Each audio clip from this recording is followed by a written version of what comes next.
from Hollywood and the four corners of the world. You asked for it. Starring Rich Little.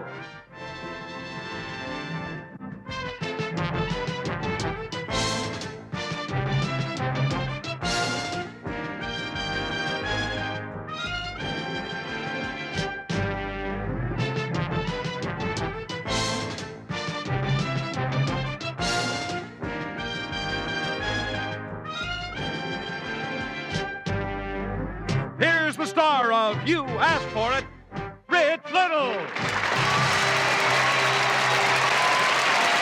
Hey. Thank you.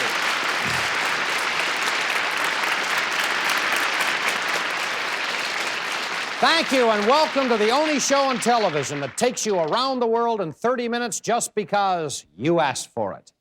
Tonight, the most unbelievable and terrifying demonstration of martial arts we've ever shown on this show. One of the foremost practitioners of karate in the world, Heidi Ochiai, will use his own son as the volunteer for this exclusive You Asked For It. In Binghamton, New York, here's Jack Smith, because Pat McInnery of Arlington, Virginia, You Asked For It. The confidence and control you will see in the following demonstration are the products of a lifetime of spiritual and physical training. Heidi Ochiai has been training for 36 years, beginning when he was 6 years old.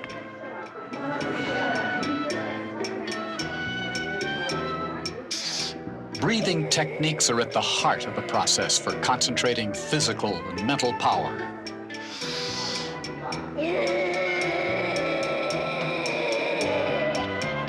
Through absolute self-discipline, Heidi has mastered the feeling of pain.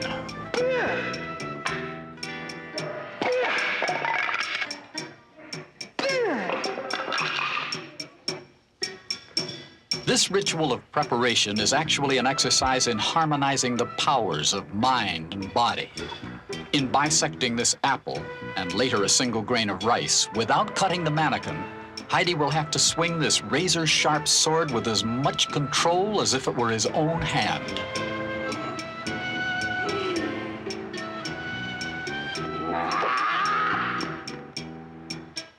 For this particular feat, particular technique, I just combine strength of mind and strength of body in such a way that they harmonize.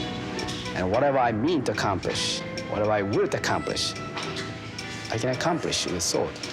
And in my case, it's more extreme because my techniques are very extreme.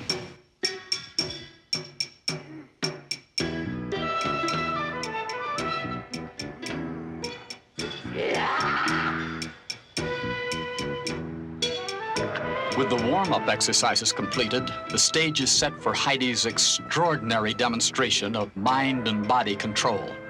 The subject will be none other than Heidi's own flesh and blood, his 10-year-old son, Derek. Heidi's youngest son, Brent, waits for the moment to play his role, while Heidi prepares Derek for the demonstration. I trust my father a lot.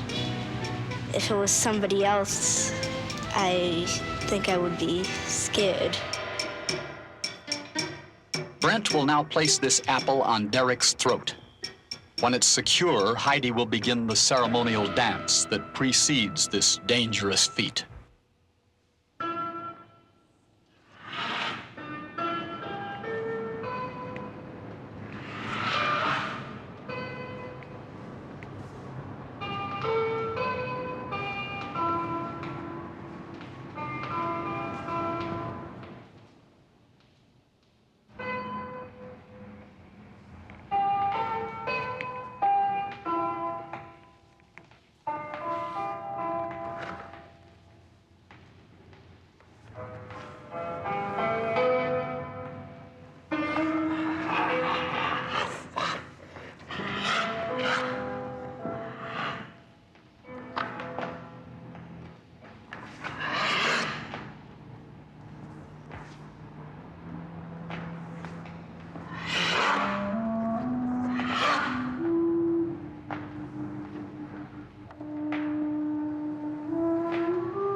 most important thing is a profound belief in the self. And so there is no margin of error that you can even imagine. Because what I do, there's no margin of errors.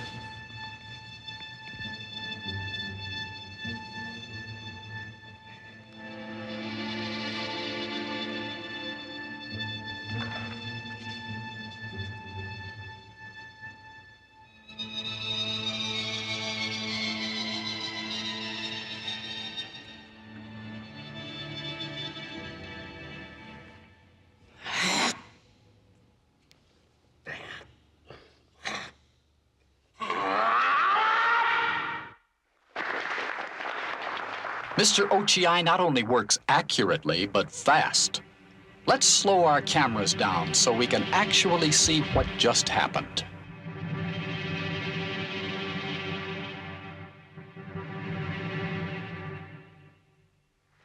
The amazing swordsmanship of Heidi Ochi, because you asked for it. I can't emphasize enough to you people out there, especially you kids, not to try that, because that took years of skill, practice, and know-how to work that sword.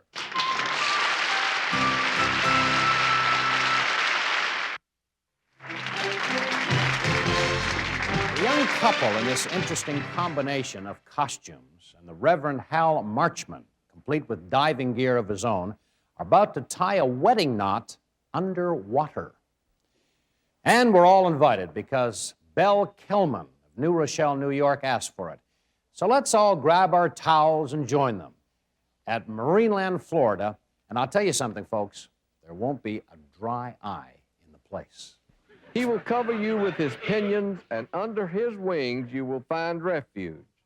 This is the Reverend Hal Marchman, pastor of the Central Baptist Church in Daytona Beach, Florida. He's married people in the air, on boats, beaches, the home plate of a baseball diamond, and in the middle of the Daytona 500 Speedway. Today, the Reverend will be getting his feet wet by presiding at his first underwater wedding. Reverend Marchman will be wearing a formal diving bell with cutaway window. If anybody asks him how he could sink to something like this, he can always tell them he saw service on a submarine during World War II.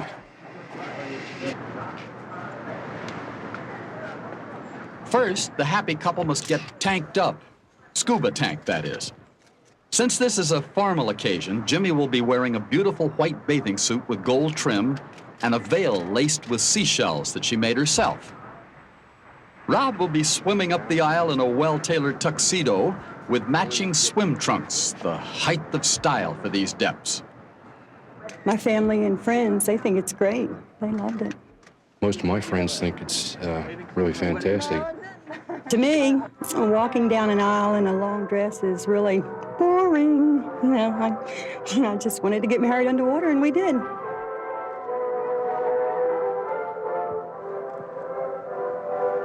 I'm happy to marry people where they want to be married, as long as they want a religious ceremony, because I think it's important that people be able to do their own thing.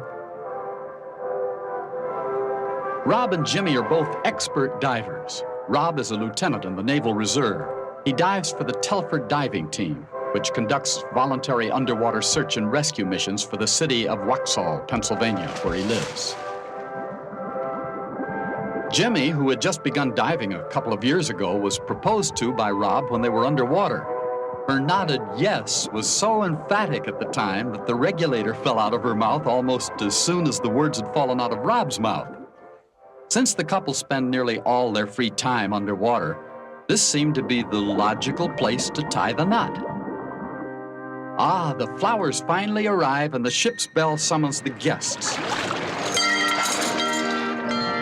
We're able to hear the Reverend through the use of an underwater microphone. We're gathered in this unusual place to join in holy matrimony, Bob and Jimmy, and to publish for you the banns of marriage. The ceremony is traditional. In fact, doing it underwater may even give it more depth. Bob, will you have Jimmy, whom you hold by the hand, to be your lawfully wedded wife? As you can see, the couple's parents and other guests are deeply moved by this beautiful ceremony, though it may be slightly watered down. Jimmy, will you take Bob to be your lawfully wedded husband, to have and to hold from this day forward? There's nothing fishy going on here. Bob, will you take this ring? Will you place it on Jimmy's finger, repeating after me these words? I give this ring to you in token of my abiding love and pledge to you all of my love. The big moment. Rob and Jimmy are about to take the plunge.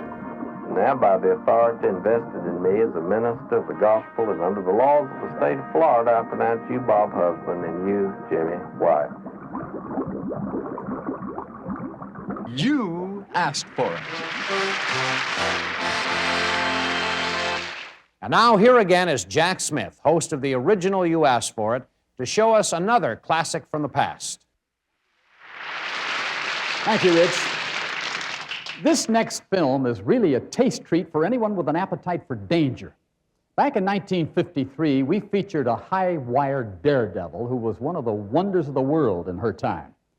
Her family had been high-wire acrobats for 7 generations, and Malakova, mistress of the high wire, was in a class all by herself. Watch. Now up the ladder to the high platform, and believe me, that's really up. Like so many who make their living in this hazardous way, Malakova comes from a family of aerialists. Her training began when she was still very young.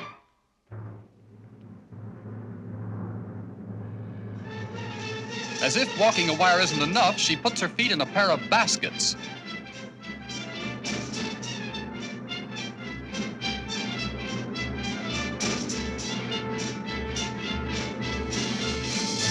And a headstand. You'll notice that there's no safety net under this at all. Now, if you want to know how much courage this takes, let me tell you that Malakova's mother fell to her death performing these same stunts. And Malakova now carries on the name and tradition. And now sitting on the wire, a fast series of backward somersaults.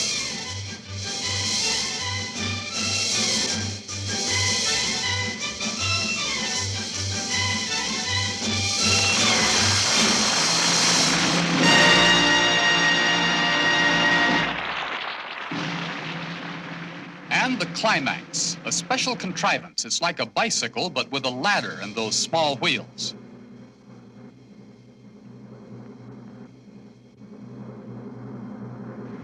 You guessed it, she's going to climb the ladder.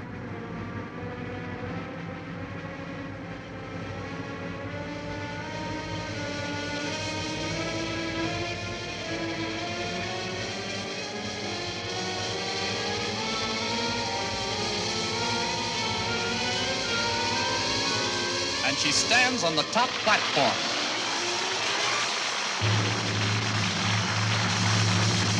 Now, getting down is pretty tricky, too.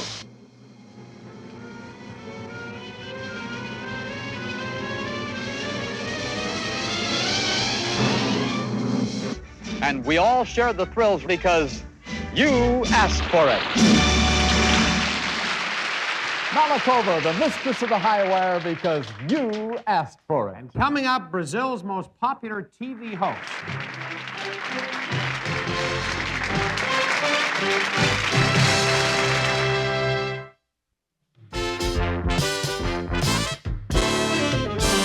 How many endangered species are there in the world? Hundreds? Would you say thousands? Well, you're looking at one of them right now, and she may be the last of her kind. Well, Irving Minchin of Brooklyn, New York, the circus clown may be a vanishing breed, but they're not quite gone yet. Because you asked for it, our reporter, Janet Langhart, found a one-woman circus in Bienne, France, where the old traditions are still going strong.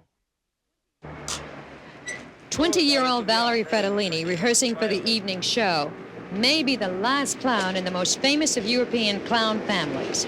The Fratellinis have been performing in circuses since 1846. You'd never know by watching her as the showtime approaches that the clown business is in serious financial trouble.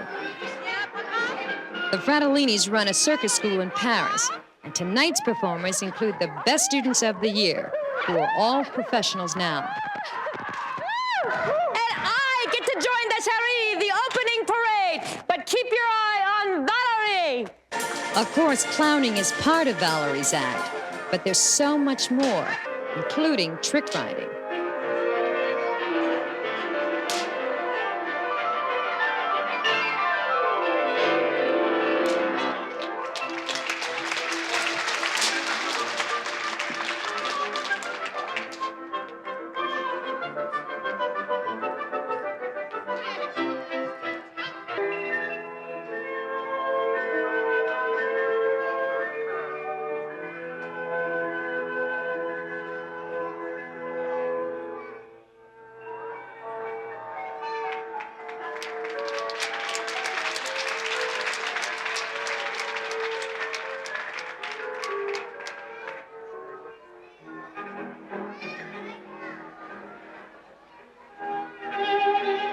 Clowning in Europe includes some very risky trapeze stunts, and Valerie performs without a net.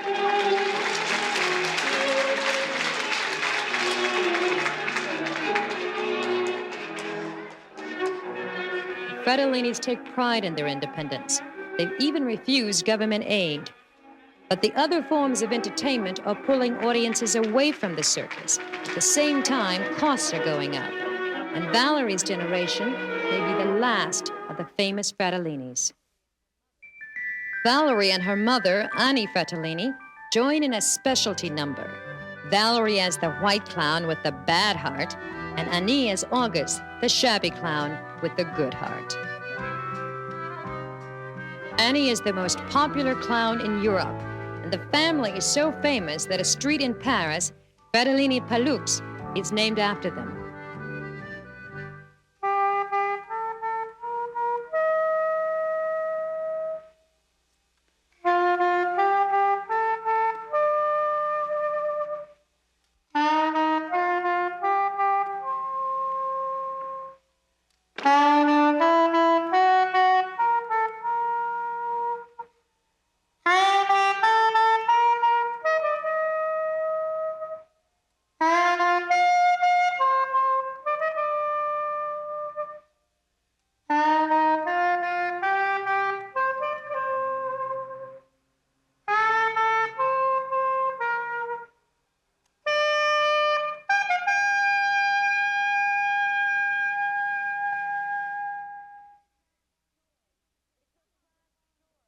It's a sad story, but somehow the clowns were able to take the tumble and come up smiling.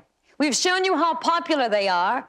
After all, we've come all the way to France to see the Fratellinis because Irving mentioned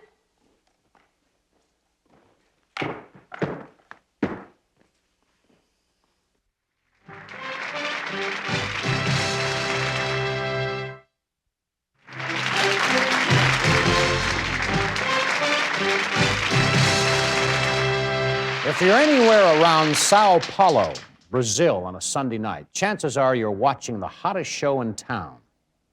And it's not a nightclub either, it's a TV show. Now, the host is a madcap 60-year-old clown called Chacrinha. So let's go behind the scenes of a phenomenal show with our Georgetta Ruba. Because Janice Lavarich of Kirtland, Ohio, you asked for it. Rich, this is backstage at the theater in Sao Paulo where Chacrinha is talking out tonight's show with the director, who also happens to be his son. The show is called Buzina, which in Portuguese means horn, Chacrinha's trademark. A crowd gathers outside, while in the dressing rooms everybody's getting ready. The show resembles a family gathering starring a crazy uncle, and when you look at it behind the scenes, you wonder how it'll all add up. You wanted to see how a TV show is made? Well, have we got a show for you.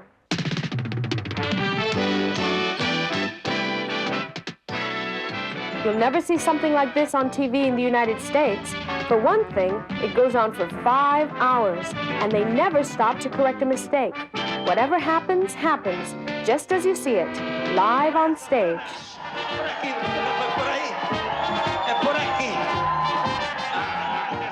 Chacrinha's Buzina is something like a game show, featuring a string of amateur acts.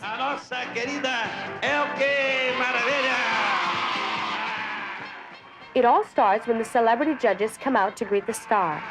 This is a lady named Elkie Maravilla, which in English means Elkie Wonderful.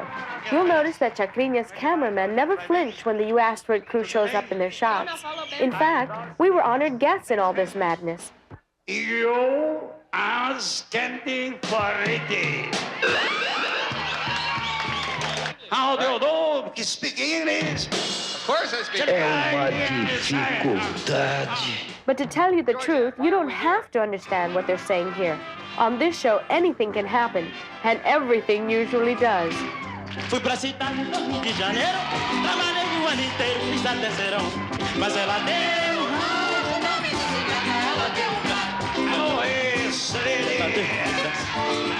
The amateur act's only part of the action here. You'd hardly believe what goes on in between. At one moment, Chacrinha is throwing food or handing out prizes to the audience. At another, some man-made fog is rolling on from off stage. Over to the side, girls are lining up for a detergent commercial. And in the back, the dancers, known as the chacrettes, keep themselves going no matter what. Domingo com o Velho Guerreiro. Discoteca do Chacrinha. O maior baile show. O melhor. That's part of the fun of it. You never can tell just what will happen. And it all happens so fast, it's hard to make sure you see it all.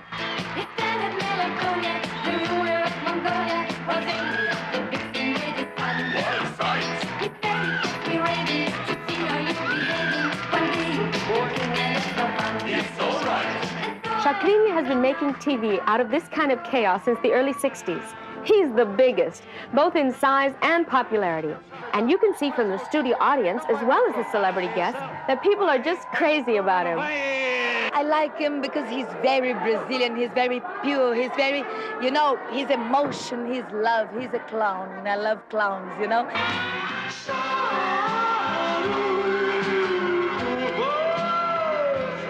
This kind of entertainment is a sort of organized confusion. It has the same wild energy you find in life throughout Brazil. And as we've seen, what happens inside the theater with the cameras running is just as much fun as any actual show. So that's Chacrinha, Brazil's biggest TV star. And you've seen him behind the scenes because you asked for it.